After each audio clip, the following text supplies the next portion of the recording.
성령으로 하루를 채워가는 시간, 듣는 묵상에 오신 여러분을 환영합니다. 오늘 함께 나눌 말씀은 출애굽기 18장 17절에서 21절입니다. 모세의 장인이 그에게 이르되 네가 하는 것이 옳지 못하도다. 너와 또 너와 함께한 이 백성이 필경 기력이 쇠하리니 이 일이 내게 너무 중함이라 네가 혼자 할 수 없느니라. 이제 내 말을 들으라. 내가 네게 방침을 가르치리니 하나님이 너와 함께 계실지로다. 너는 하나님 앞에서 그 백성을 위하여 그 사건들을 하나님께 가져오며 그들에게 율례와 법도를 가르쳐서 마땅히 갈 길과 할 일을 그들에게 보이고, 너는 또 온 백성 가운데서 능력 있는 사람들 곧 하나님을 두려워하며 진실하며 불의한 이익을 미워하는 자를 살펴서 백성 위에 세워 천부장과 백부장과 50부장과 10부장을 삼아. 아멘. 할렐루야. 우리 감리교에서는 매년 6월 첫 주일을 평신도 주일로 지키고 있습니다. 평신도 주일이란 우리 감리교에서만 지키는 특별한 주일입니다. 우리 감리교에서는 일찍이 교회에서 평신도 사역의 중요함을 인식하고 1979년 총회에서 6월 첫 주일을 평신도 주일로 지키기로 결의하여 오늘까지 이르렀습니다. 그래서 평신도 주일이 무엇인가를 먼저 말씀드려 보려고 합니다.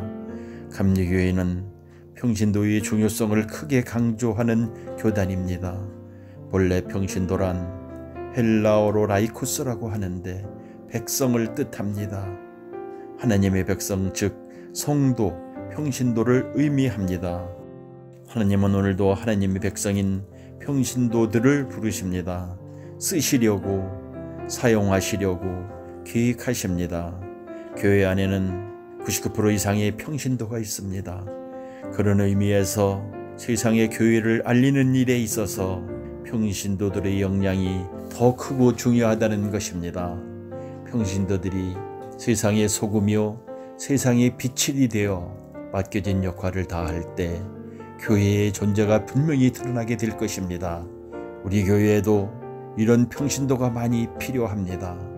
여기에 합당한 부름에 응답하셔서 우리 교회가 성장하고 부흥하는데 일익을 감당할 수 있는 평신도가 되도록 노력하는 저와 여러분이 되었으면 좋겠습니다.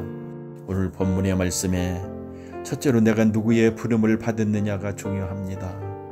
더불어 함께하고 건강한 성도, 건강한 교회를 만들기 위해서는 내가 누구의 부름을 받고 누구의 도움으로 살아가고 있는지를 정확하게 알아야 합니다.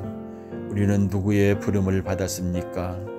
우리는 누구를 섬기라고 부름을 받았습니까? 성도는 마땅히 하나님의 자녀로 세움받은 자들입니다. 각 성도들이 예수 그리스도 안에서 한 몸을 이루어 교회가 됩니다. 과연 하나님께서는 우리에게 무엇을 원하고 계실까요?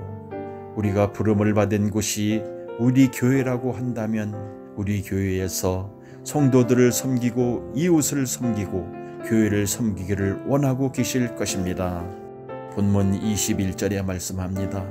너는 또 온 백성 가운데서 능력 있는 사람들 곧 하나님을 두려워하며 진실하며 불의한 이익을 미워하는 자를 살펴서 백성 위에 세워 천부장과 백부장과 50부장과 10부장을 삼아라고 기록되어 있습니다. 이 말씀은 하나님의 일꾼을 세우라고 하면서 그 자격 조건을 말씀하고 있는 내용인데, 여기에 보면 먼저 백성 가운데 능력 있는 사람들을 세우라고 말씀합니다. 그런데 우리가 이 대목에서 정말 주목해 볼 것이 있습니다.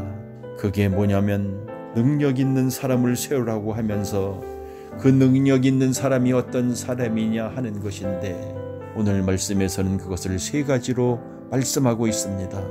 첫째로 하나님을 두려워하는 자, 둘째로는 진실한 자, 셋째로는 불의의 이익을 미워하는 자, 이 세 가지 조건을 갖춘 자라는 것입니다. 이것이 능력 있는 사람이라는 것입니다. 우리가 여기서 꼭 기억해야 할 것이 있습니다. 그것은 하나님의 일은 세상의 일과 전혀 다르다는 것입니다. 하나님의 기준은 세상의 기준과 전혀 다르다는 것입니다. 그래서 우리가 주님을 바르게 알고 주님의 은총을 충만히 누리며 주님의 역사를 이루어 가려면 세상 가치 기준과 방법, 방향과 목적을 버려야 한다는 것입니다. 그렇지 않으면 자꾸 세상의 가치와 방법과 기준과 방향과 목적을 가지고 교회 생활을 하려고 하게 되고 주님의 일도 자기 생각대로 하려고 하게 됩니다. 우리 모두 하나님의 도우심을 받아 일꾼이 되고 하나님의 뜻에 겸손히 순종하여 하나님의 도우심으로 성실히 교회를 감당할 수 있기를 부탁드립니다. 둘째로 겸손한 자세로 일해야 합니다. 예수님은 우리들에게 세상의 소금이라고 했습니다. 소금은 자기 스스로를 지키지 않고 용해되어 음식의 맛을 바꾸어 놓습니다. 여러분이 알고 있는 소금의 맛은 어떻습니까? 여러분은 그 맛을 제대로 내고 있는지요? 우리도 소금의 겸손함을 배워 세상에 들어가 그리스도의 제자다운 맛을 내어 보셨으면 좋겠습니다. 겸손한 주님의 제자가 되어 건강한 성도, 건강한 교회를 만들어 가보셨으면 합니다. 이처럼 우리는 이 같은 교회를 섬기는 데 있어서 각 분야에 맡겨진 직분과 직책들이 있습니다. 우리는 이것을 잘 감당해야 합니다. 이것은 내게 주어진 특권인 것이기 때문입니다. 셋째로는 하나님이 쓰시는 사람입니다. 하나님의 사람은 진실하고 서로 사랑하여 협력이 가능합니다. 말할 것도 없이 하나님은 거룩하시고 진실하시고 의로우시고 선하시기 때문입니다. 진실해야 하나님 앞에서 바르게 하나님의 일을 할 수 있고 진실해야 사람 앞에서 정직하고 성실하고 열심히 할 수 있고 그래야 하나님의 영광을 나타나며 하나님의 역사도 힘있게 이루어 나갈 수 있기 때문입니다.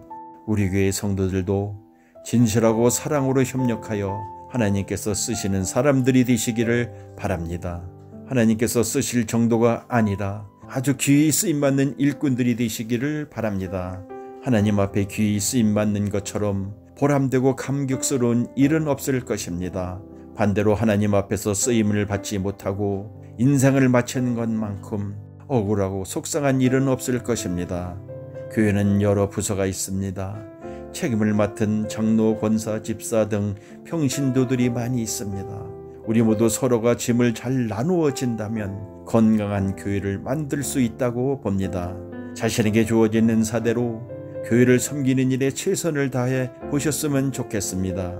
교회는 목사님과 평신도가 함께 협력하여 일함으로 건강하고 평안해집니다. 평신도 주간을 맞이하여 오늘 함께하는 성도님들 모두 주어진 은사대로 우리 신광감리교회를 건강한 교회로 잘 섬기기로 다짐해보는 저와 여러분이 되셨으면 좋겠습니다. 생각해보는 질문입니다. 하나님이 주신 평신도의 사명, 이 질문과 대답을 생각하며 조용히 기도하도록 하겠습니다.